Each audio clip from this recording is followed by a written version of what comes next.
Thanks for making the Locked On Ole Miss podcast your first listen every day. We're free and available wherever you get your podcast, including YouTube. We're part of the Locked On Podcast Network, your team every single day. Hello, I'm Stephen Willis from the Locked On Ole Miss podcast. I'm joined by Tim Thomas, legend, Ole Miss former basketball player, Tim Thomas.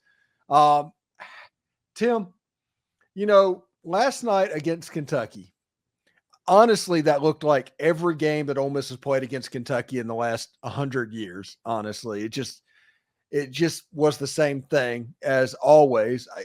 Kentucky came in scuffling into the game, which means you were going to get their best effort, and they, by goodness, did their best effort on the defensive end of the floor. And it was a disappointing game, but if you look at like Joe Lunardi and the net and all that, it didn't hurt Ole Miss at all. Yeah, I was pleasantly pleased there for a while, off and on. We played really well, shot really well, defended very well, even rebounded much better. I've had a feeling that was coming. We talked about that, and I really thought it was going to be a much better defensive team. But like you said, Kentucky was ready. They were on their A game. They had lost 3 in a row, and the crowd was getting kind of rowdy. They were getting scared, and Cal was, he was wondering what's going on here. But I was pleased. I think Beard was overall. He hated that we shot so terrible. We shot like 23% from the three, 35 from the field, even 56% from the free throw line. What happened there? I don't know. I would think that after a week off, you'd have fresh legs, but I don't know if the plane trip up there, they had turbulence or what, but there was issues with the legs at the shooting at the end. Even Morrell, he really struggled the second half. Yeah, and speaking of Matthew Morrell, he played very well. He was the one Ole Miss player early in the game that was pretty consistently delivering. He was shooting well from outside the arc. For whatever reason, he had the range in the building. He felt like he was shooting the ball pretty well in that building. And then all of a sudden, with about 12 minutes to go in the first half, they just quit feeding him at all. It became an Alan Flanagan joint, a Musa Cisse joint. And whenever that happened, they say shooting is contagious. I think missing shots is contagious as well. And it just infected the whole team last night. Yeah, speaking of Morrell, I don't know if you caught it, Jay Billis, ESPN guy, he said Matthew Morrell is the most complete player in the SEC. So that was a good thing for him to say. I appreciate that he said that. Yeah, I'm not sure. The whole idea of the game per Beard's post game was to go inside.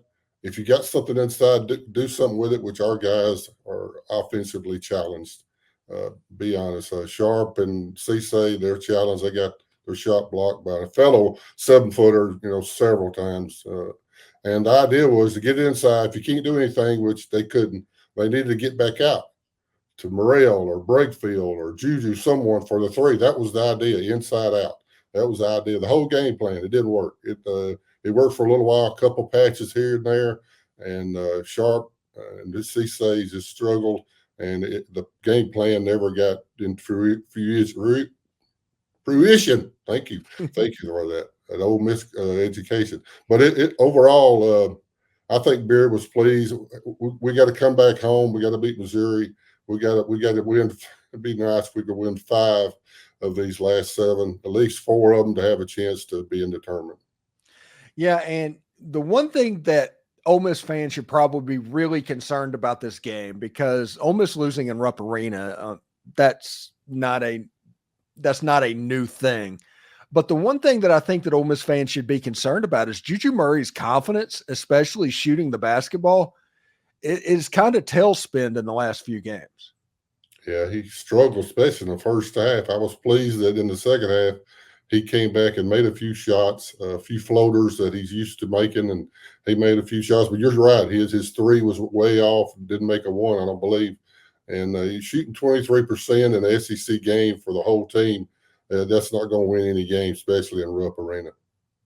Yeah, and Ole Miss has the Missouri Tigers coming to the Pavilion on Saturday. They play Missouri twice. That's 2 absolutely must-win games. There's no getting around that. I always say that in January, you can't do must-wins, but when it comes to the middle of February, you can absolutely do must-wins. and that Missouri game is a must-win ball game for both of them. So you're talking about the need to win 5 games out of 7. You're supposed to take care of business twice against Missouri. That's the way that works. They're really, really not a good basketball team right now. And then you go 3-2 against the other teams. That's Texas A&M. That's Georgia. That's a road game at Mississippi State. That's Alabama. Somebody else is in that list as well. South Carolina's at home in that one. You have to go 3-2 in those games, and you have to beat Missouri twice. That's pretty much the NCAA tournament guaranteed recipe. You can probably get there at 2-3 in those games and beat Missouri twice, but that would be kind of iffy. Yeah, Missouri gang, like you said, if we lose Missouri at home, I believe it's over. I don't think we have a chance. We would probably have to win the SEC tournament to have a chance to get in the NCAA. Losing to them away also may be just as bad. It's not as bad, but it's they haven't won a game in the SEC. They have not won a game. They're 0-11. So Joe Lunardi's not going to look too well, and the committee is not going to look too well. But like you said, we got to win some of these games. We got to get back home and get our legs under us and play defense and rebound like we never have. And we got to start shooting the ball well. And Morrell and Brakefield and Flanagan, Juju's got to get back going. Brandon Murray, we need him to really come on like he hadn't really all year long. We need the 2 guys inside to step up and make some shots and play good defense and rebound. And if we do that, we got a chance. But like you was talking about, you mentioned some of these games we cannot lose. We can't lose them. It will not do well for us. And then when they count the points up in the analytics and all that, it won't work. Yeah, I think the path to the NCAA tournament is possible. I mean, it's absolutely possible. It's beat Missouri twice, win at home against Texas A&M, beat Georgia on the road, and beat South Carolina at home, and that gives you the leeway of losing in Starkville, which is that's going to be a very hard place to win a ball game, and beating Alabama at home, which is probably one of the 2 or 3 best teams in the SEC right now. Yeah, beating Bama at home would be hard. We can do it.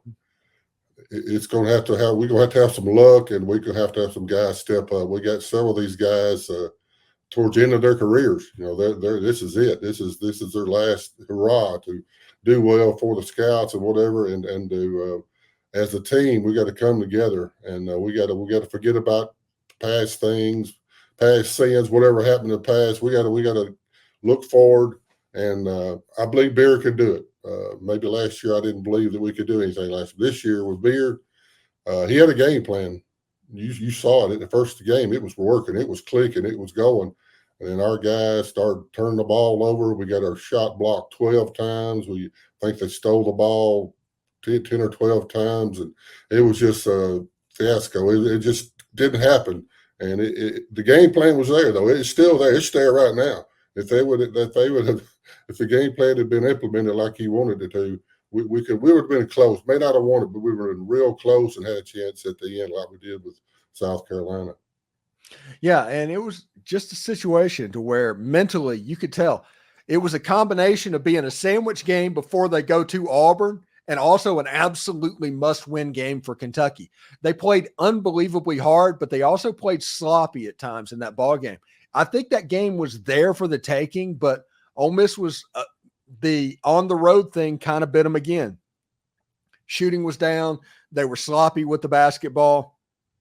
Ole Miss has the tallest player in college basketball. They have another 7-footer, and they get more shots blocked than most 7-foot. It's bizarre seeing that.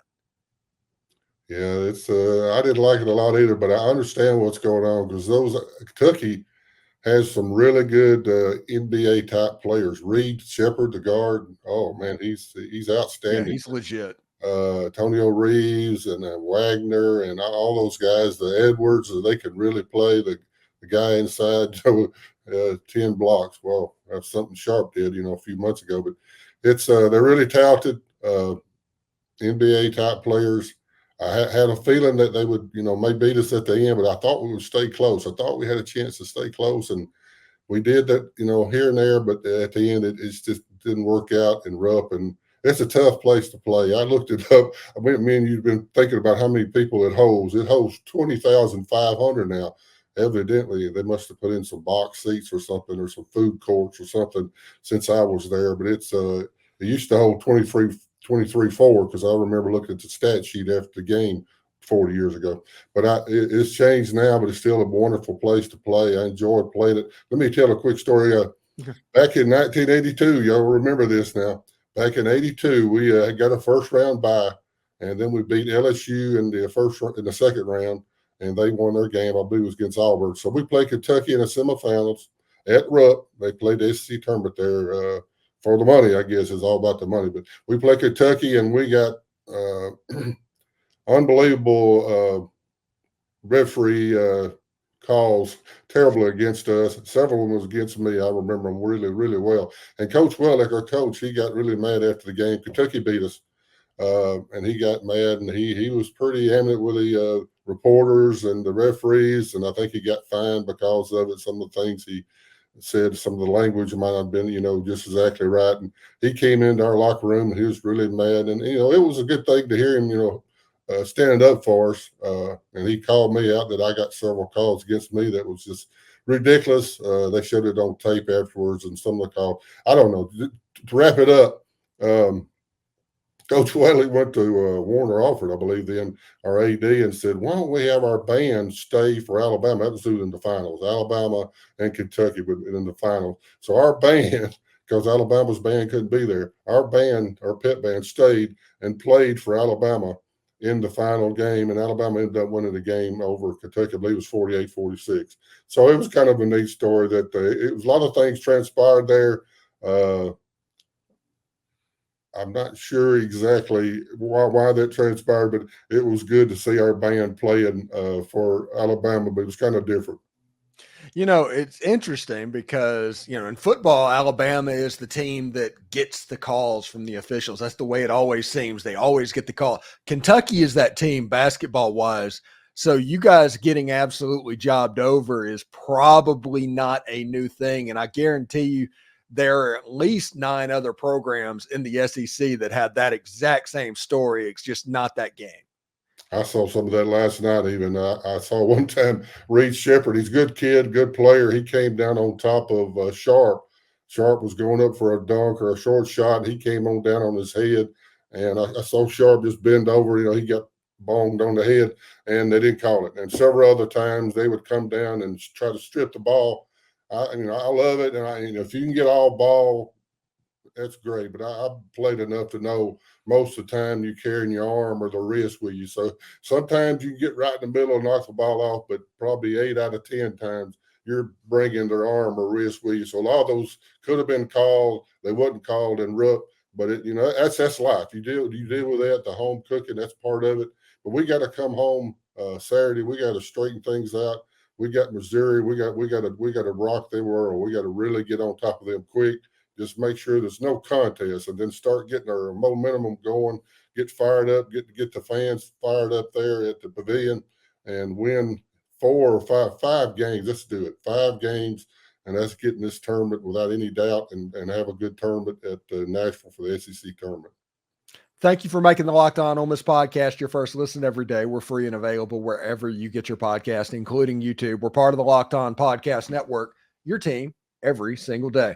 Tim Thomas, Ole Miss legend, former player. Ole Miss drops a game at Kentucky. They get ready for the Missouri Tigers. Tim, thank you so much for coming on, and we'll talk to you next week, buddy.